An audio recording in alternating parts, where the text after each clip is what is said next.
Suvi on ettevõtjatele hea aeg teha kokkuvõtteid ning teha ka uusi plaane järgmiseks hooajaks.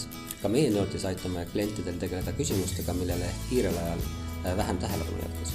Kuna suvekuudel on töökoormus mõnevõrra väiksem, siis lubavad mõned tööandjad töötajatel töötada ka näiteks kodust, aiast, terrassilt, aga et selline töötamise vorm oleks riskivaba mõlemale poolele, anname sellise väikse kokkuvõtte nippidest, kuidas see oleks sobilik mõlemale poolele.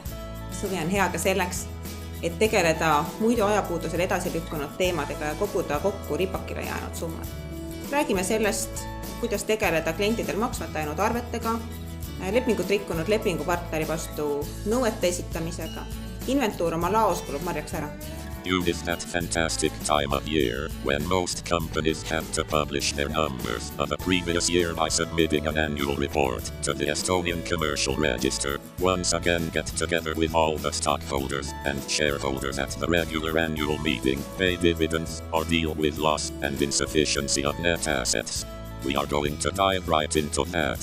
Suvel reisides võib sul tekkida mõte hakata oma tooted ja teenused müüma ka naaberriikides. Aga ka sa tead, mis sind seal ootab.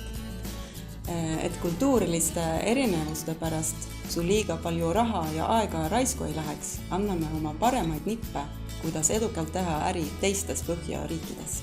Jälgige meid sotsiaalmeedias juunis.